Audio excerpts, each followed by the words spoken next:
Good morning. It is 7:50 a.m. on Monday, January 23rd, 2017. I'm Christiana Ellis, and I didn't just get up, but this is 5 more minutes. So today is going to be a slightly non-routine week for me because I am transitioning between projects for the day job.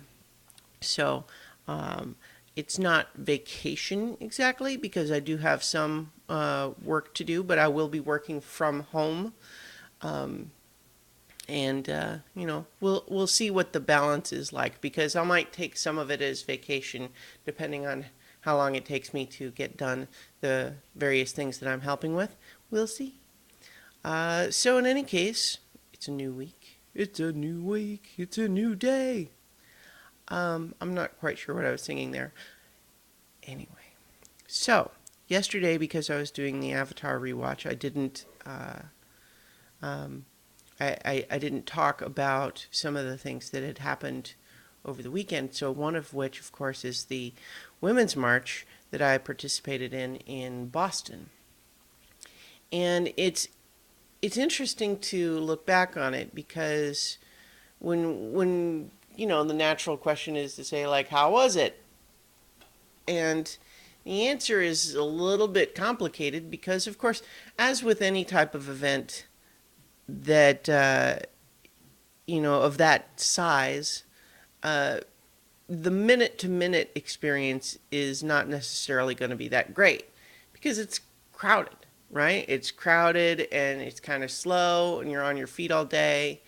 And like, oh, well, there's too many people. I can't get close enough to the stage to even hear any of the speakers talking. And then there's a lot of standing around because there's so many people that it takes, just having people start to do the march. It takes an hour and a half to just get to the point where you can actually start the march. And you're standing outside. It's kind of a pain to even get to go to one of the porta potties. So there's all those sorts of momentary inconveniences. But going along with that is the kind of incredible sense of like all of these people have come out here to express an opinion, and and that was really kind of exciting. What was something that kind of it sort of shifted my emotional feeling a little bit, just in the sense of getting the sense, yes, this is something that, okay, this is something that can be fought. I guess this is the point. I'm. I don't think my positions are very coherent about it right now, because it was primarily an emotional feeling.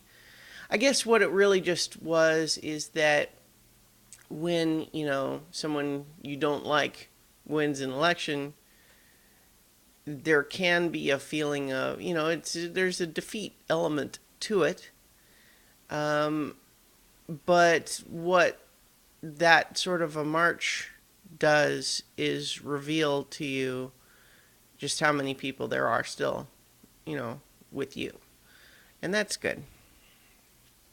I also saw, after the march, I didn't want to try to do the subway at the same time that everybody else was, and I kind of wanted to be off my feet for a little bit anyway.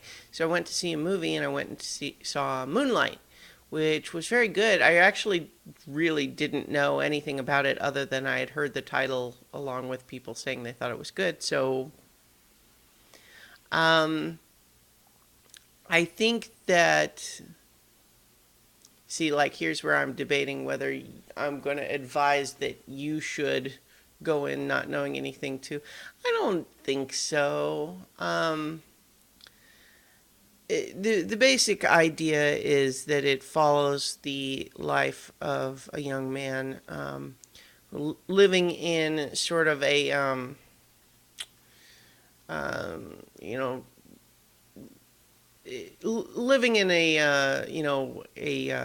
sort of inner city, poor, drug infested sort of community.